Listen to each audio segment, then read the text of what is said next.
Γεια σε όλους. Ευχαριστούμε που ακούτε το podcast που δημιουργείται στο πλαίσιο του ευρωπαϊκού έργου Upcycling. Σήμερα έχουμε μαζί μας τον Δήμαρχο Αγλαντζάς, κύριο Ανδρέα Κωνσταντίνου, και μαζί θα συζητήσουμε για προσπάθειες του Δήμου σε ζητήματα περιβαλλοντικής συνείδησης. Χαίρετε. Χαίρετε. Είναι με ιδιαίτερη χαρά που αποδέχτηκα την πρόσκληση για να λάβω μέρος στο podcast. Είμαι έτοιμος να συζητήσουμε για οποιοδήποτε περιβαλλοντικό θέμα, αφού ο Δήμος Αγλαντζάς είναι γνωστό ότι είναι ένας Δήμος πρότυπος σχετικά με αυτά τα προγράμματα στην Κύπρο. Θα θέλαμε αρχικά να ακούσουμε λίγα λόγια για το Δήμο Αγλαντζάς. Ο Δήμος Αγλαντζάς έχει δημιουργηθεί με δημοψήφισμα το 1986, όπως έχω αναφέρει και πριν. Πλέον το 2023 θεωρείται Δήμος πρότυπο.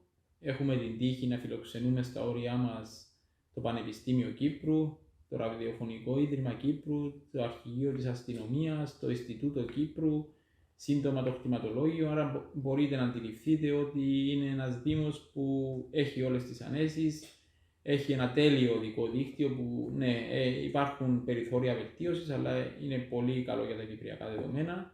Η παρουσία του Πανεπιστημίου Κύπρου μας υποχρεώνει να ακολουθούμε πιστά την αναβάθμιση και στο οδικό δίκτυο. Έχουμε τους περισσότερους ποδηλατόδρομους ανά χιλιόμετρο στην Κύπρο και λογαριάζουμε να προσθεθούν και άλλα μέτρα στο μέλλον. Υπάρχουν αρκετά έργα υποδομής που έγιναν τα τελευταία χρόνια στο Δήμο Αγλαντζάς. Υπάρχει αθλητικό δημοτικό κέντρο, υπάρχει κολυμβητήριο, είναι το πολιτιστικό κέντρο Σκαλή, γυροκομείο, νηπιαγωγεία. Είναι ένας σύγχρονος Δήμος, νομίζω είναι ένας Δήμος στολίδι για τη Λευκωσία. Περιβάλλεται από το Εθνικό Δασικό Πάρκο της Ακαδημίας, το Εθνικό Δασικό Πάρκο Αθαλάσσας. Έχει πολύ πράσινο, είναι ο πιο ψηλός Δήμος της Λευκωσίας. Μπορείς από το παλιό κημητήριο στο Σκαλί να γναντεύσεις όλη τη Λευκωσία, τα κατεχόμενα μέρη μας. Είναι ένας αναπτυσσόμενος Δήμος και θα τολμούσα να πω ένας πρωτοπόρος Δήμος, έτσι, γιατί στη συνέχεια θέλω να προχωρήσουμε να δούμε τι είναι η ανακύκλωση για το Δήμο Αγλαντζάς, να δούμε λίγο τον ορισμό της ανακύκλωσης και ακολούθως να προχωρήσουμε να μας παρουσιάσετε το πρόγραμμα του Pay As You Throw. Η Αγλαντζά πάντα ήταν ένας ανήσυχος Δήμος στα περιβαλλοντικά και έψαχνε τρόπους να διαφοροποιηθεί από τους άλλους. Η οριζόντια τιμολόγηση των νοικοκυριών ανάλογα με το εμβαδόν ή ανάλογα με την ποσότητα των νοικοκυριών για να διαμοιραστεί το κόστος εκβάλλον όπως γίνεται σε όλη την Κύπρο μας προβλημάτιζε. Έγιναν αρκετές προσπάθειες το 2011 για να χρεώνεται ο κάθε δημότης ανάλογα με τα κιλά των σκουπιδιών που απέριπτε. Αυτό δεν κατέστη δυνατό λόγω της κρίσης που ήρθε το 2013 στον τόπο μας και του κόστους. Ως ανήσυχο πνεύμα ο Δήμος Αγλαντζάς το 2020 με ομόφωνη απόφαση Δημοτικού Συμβουλίου είχε την πολιτική βούληση να περάσει αυτό το πληρώνω όσο πετώ, ένα πρόγραμμα που στις 23 από τις 27 χώρες της Ευρωπαϊκής Ένωσης, αν δεν κάνω λάθος, είναι με αυτόν τον τρόπο που τιμολογούνται οι δημότες στα σκύβαλα και άρχισε πιλωτικά σε μια περιοχή της Αγλαντζάς. Όπως γνωρίζετε, η ανακύκλωση είναι η διαδικασία διαχωρισμού στην πηγή και με αυτόν τον τρόπο, με τη χρέωση της προπληρωμένης σακούλας, στείλαμε το μήνυμα στον κόσμο ότι όταν διαχωρίζεις την πηγή, τα ανακυκλώσιμά σου και βάζεις σε αυτήν τη σακούλα μόνο τα σκουπίδια που δεν γίνονται ανακύκλωση, θα έχεις και ένα οικονομικό όφελος.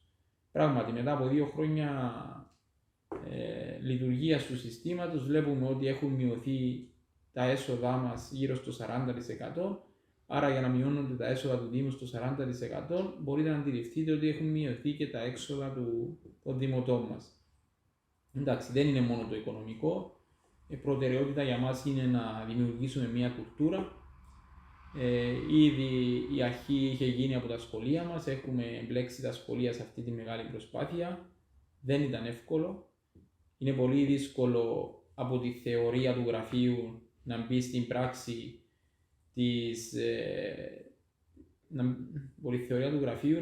πράξη της εφαρμογής του προγράμματος.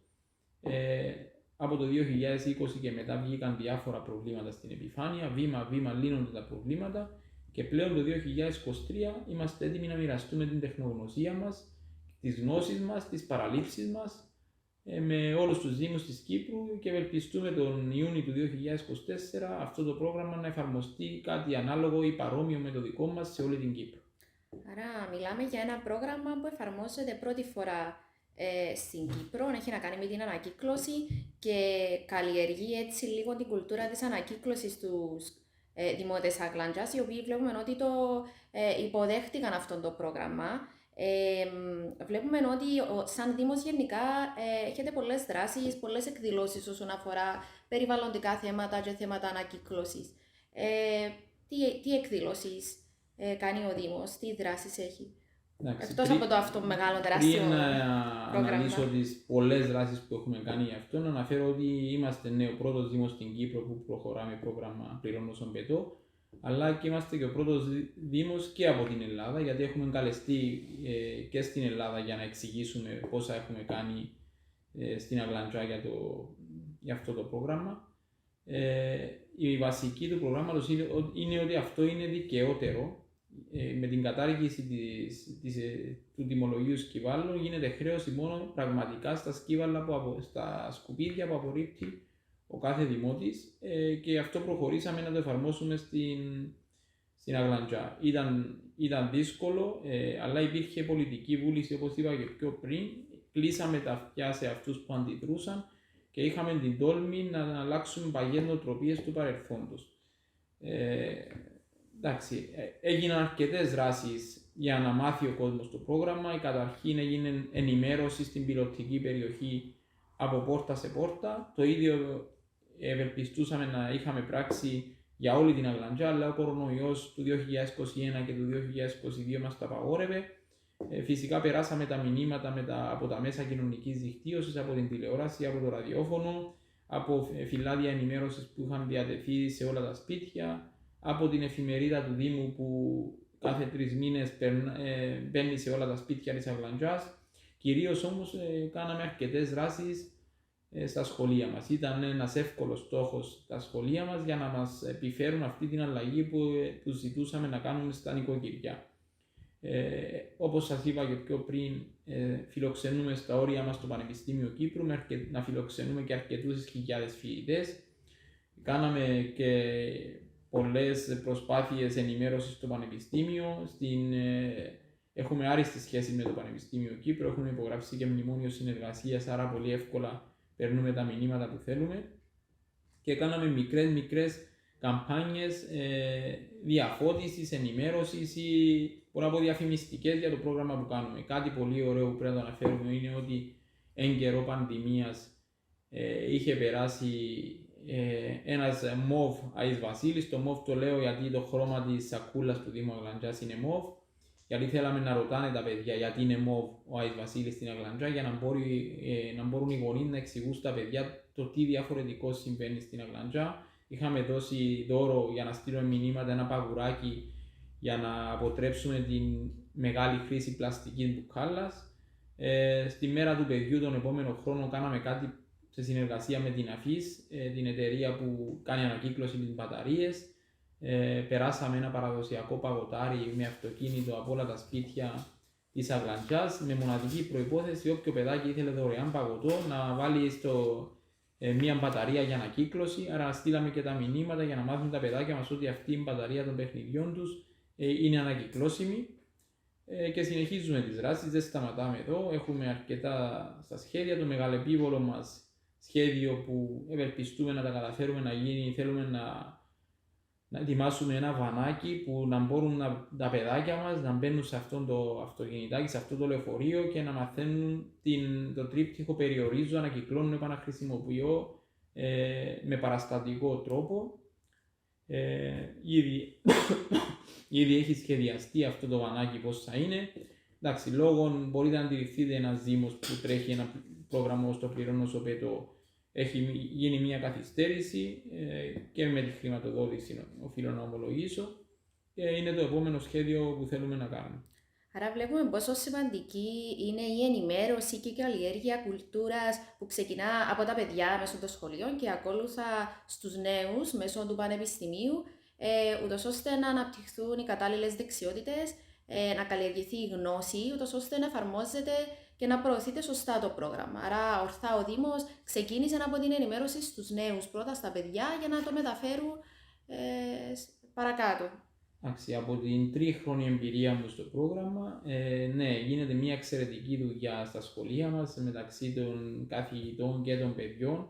Έχουμε πλήρη συνεργασία και περνούμε τα μηνύματα που θέλουμε. Αυτό που οφείλω να ομολογήσω και με λυπεί ιδιαίτερα, αφού φιλοξενούμε και χιλιάδες φοιτητές στα όρια του Δήμου Αγλαντζάς, φαίνεται ότι δεν υπάρχει αυτή η απαραίτητη συνεργασία των φοιτητών με το πρόγραμμα στο Δήμο Αγλαντζάς. Δεν υπάρχει ο σεβασμός που θέλουμε να έχουν οι φοιτητές σε αυτό το πρόγραμμα του Δήμου και ελπιστούμε με διάφορες δράσεις να τα καταφέρουμε, γιατί δεν γίνεται ο φοιτητής στην ηλικία των 20-21 χρονών να μην γνωρίζει την ανακύκλωση και να μην προσπαθεί να περιορίσει τα σκουπίδια του ενέτη 2023.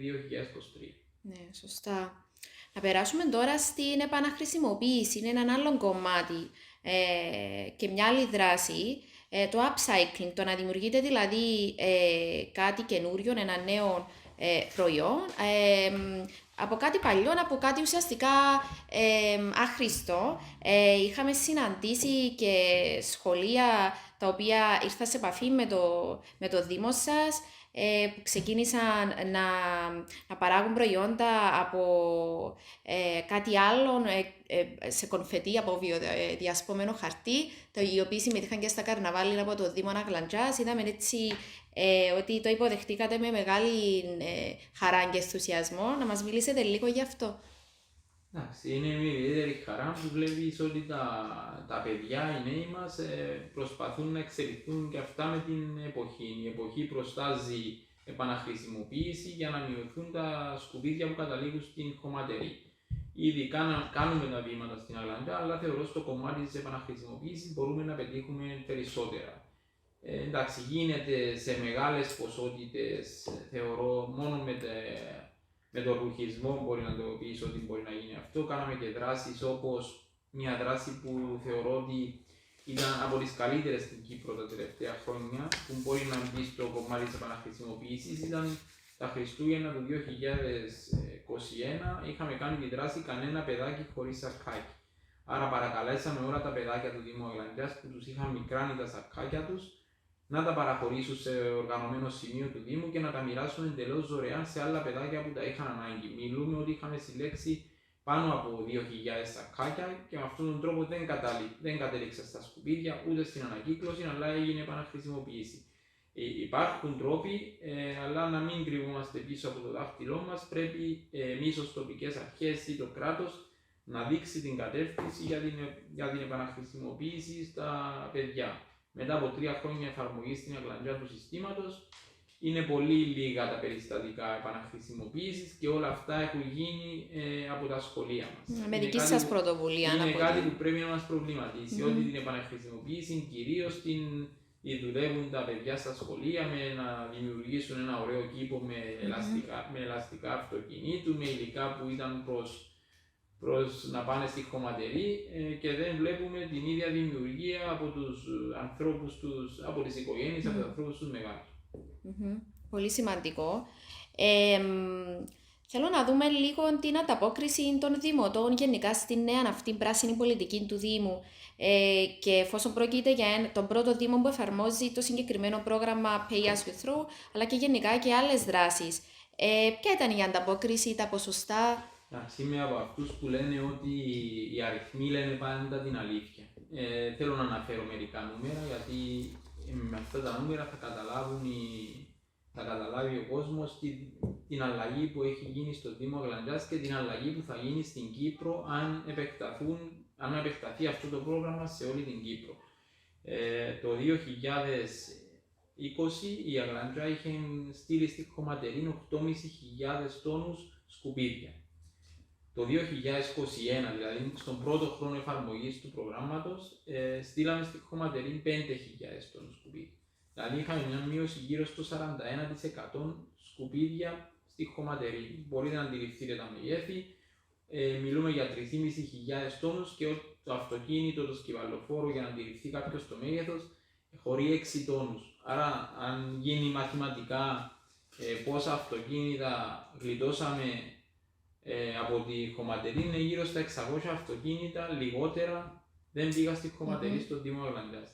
Η ανακύκλωση μας ήταν αυξημένη, η ανακύκλωση για IQ 93% από το 2020, δηλαδή ουσιαστικά κανένας Αγλαντζώτης δεν χρησιμοποιούσε το μόφ σακούλι, το σκουπιδιό για να ρίξει το γυαλί μέσα και πήγαινε στις καμπάνες, γιατί το γυαλί είναι το μόνο υλικό που δεν συλλέγεται από πόρτα σε πόρτα.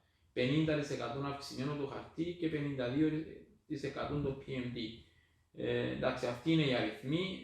Ακόμα ένας αριθμός που πρέπει να σταθούμε για να αντιληφθούν το μέγεθος της αλλαγής που έγινε είναι ότι βάσει στατιστικών ο μέσος Κύπριος ρίχνει στη χωματερή 640 κιλά σκουπίδια ανά έτος και ο μέσος Αγλαντζώτης πλέον 240 κιλά ανά έτος. Εντάξει, η Αγλαντζά πλέον όπως είναι αναμενόμενο, είναι πρώτη Παγκύπρια στην ανακύκλωση, έχει 55 κιλά ανακάτοικον ανακύκλωση το έτος και δεύτερος είναι πλέον ο Δήμος Έγκος με 38 κιλά ανακάτοικο. Άρα θεωρώ τα αποτελέσματα του προγράμματος, τα λένε οι αριθμοί, αλλά το μεγαλύτερο αποτέλεσμα του προγράμματος, το έχω πει και πιο πριν, είναι η κουλτούρα που έχουμε καλλιεργήσει στους δημότες μας. Συλλέγουμε σκουπίδια από 6.500 περίπου σημεία συλλογής και έχουμε μια ανταπόκριση γύρω στο 99%, δηλαδή γύρω στα 40 με 50 σημεία δεν συμμορφώνονται πλήρως με το πρόγραμμα. Έχουν γίνει πολλά αυτά τα χρόνια για να γίνει γνωστό το πρόγραμμα, για να δουλεύει το πρόγραμμα. Δεν είναι τέλειο, υπάρχουν αρκετοί τρόποι βελτίωσης και ήδη ψάχνουμε για να μοιραστούμε την τεχνογνωσία μας με όλους τους Δήμους της Κύπρου για να μην αντιμετωπιστούν τα προβλήματα που αντιμετωπίσαμε εμείς. Το επόμενο βήμα, δεν σταματούμε εδώ, το επόμενο βήμα, το μεγαλεπίβολο βήμα είναι, εκτός από την εφαρμογή σε όλη την Κύπρο, είναι πρέπει να γίνεται ξεχωριστά και η συλλογή του οργανικού για να μετατρέπεται σε ενέργεια. Δεν θα κρυφτώ να πω ότι είμαστε έτοιμοι τώρα για την ξεχωριστή συλλογή του οργανικού. Θεωρώ όμως ότι είμαστε πιο κοντά από ποτέ, τουλάχιστον στην Αγλαντζά, να συλλέγεται και το οργανικό ξεχωριστά, που μπορεί και να έχει και έσοδο και για τους δημότες η ξεχωριστή συλλογή του οργανικού. Άρα βλέπουμε ότι έχει τεθεί η βάση για περαιτέρω δράσεις, για περαιτέρω σχέδια με βάση τις ευρωπαϊκές αρχές και οδηγίες. Και όπως έχετε και εσείς πει, βασίζεται πάντα στην καλή θέληση των δημοτών σας, τη βούληση τους, καθώς και τη συμμόρφωση τους στις δικές σας οδηγίες, την ενημέρωση σας κτλ. Όσον αφορά τους νέους, όπως είχαμε πει και στα σχολεία και στα πανεπιστήμια, μελλοντικές δράσεις, μελλοντικά σχέδια, θα συνεχίσει ο Δήμος Αγλαντζάς να είναι πρωτοπόρος στα περιβαλλοντικά. Εντάξει, ο Δήμος Αγλαντζάς ασφαλώς και θα συνεχίσει να είναι πρωτοπόρος, αλλά ο Δήμος Αγλαντζάς δεν μπορεί από μόνος του να αλλάξει τον τόπο, δεν μπορεί να αλλάξει την Κύπρο ο Δήμος Αγλαντζάς. Θεωρώ πρέπει να γίνει μια καλή συνεργασία του Τμήματος Περιβάλλοντος, του αρμόδιου Υπουργείου Γεωργίας, μαζί με το Υπουργείο Παιδείας. Μόνο έτσι αλλάζουμε τις νοοτροπίες του κόσμου. Βλέπουμε ότι όταν έρχονται καινούργιοι φοιτητές το Σεπτέμβριο στο Πανεπιστήμιο Κύπρου, μπορεί να έρθουν από χωριά ή από δήμους που δεν γίνεται καθόλου ανακύκλωση, δεν γίνεται καθόλου συλλογή από τα σπίτια τους. Άρα δεν γνωρίζουν την πρακτική αυτή. Άρα υπάρχει κόσμος εν έτη 2023 που δεν γνωρίζει καθόλου για τον διαχωρισμό. Εντάξει, υπάρχουν πολλά που πρέπει να γίνουν. Θεωρώ όμως ότι από την πείρα μας τα τελευταία χρόνια η αρχή πρέπει να γίνει από τα σχολεία μας. Και η επένδυση που θα γίνει αυτά τα χρόνια στα σχολεία μας θα αποφέρει καρπούς σε βάθος δεκαετίας για ολόκληρη την κοινωνία μας. Τελεία. Επικεντρωνόμαστε δηλαδή στην ανάπτυξη δεξιοτήτων, στην ανάπτυξη γνώσης και στην καλλιέργεια της πράσινης συνείδησης. Ευχαριστούμε πολύ για τη συμμετοχή σας και ευχόμαστε καλή συνέχεια στο Δήμο σας. Εντάξει, κάτι που ξεχάσαμε να αναφέρουμε, νομίζω πρέπει να πούμε ότι οι προσπάθειες του Δήμου τα τελευταία χρόνια έχουν ανταμειφθεί με τη βράβευσή μας ως πράσινη πρωτεύουσα για το 2022 από τον Πρόεδρο της Κυπριακής Δημοκρατίας. και ήταν μια ηθική ικανοποίηση για όλες τις προσπάθειες που έγιναν όχι μόνο από τον Δήμαρχο και από το Δημοτικό Συμβούλιο, αλλά κυρίως από την υπηρεσία, γιατί είχε τη βούληση και στάθηκε και στα δύσκολα και στα εύκολα και δεν σκέφτηκε στιγμή να τα παρατήσει όταν βρέθηκαν οι πρώτες δυσκολίες και εμπόδια στην εφαρμογή του προγραμμάτων. Σωστά, η συλλογική δουλειά νομίζω είναι απαραίτητη στην εφαρμογή πρωτοπόρων προγραμμάτων. Ευχαριστούμε πάρα πολύ.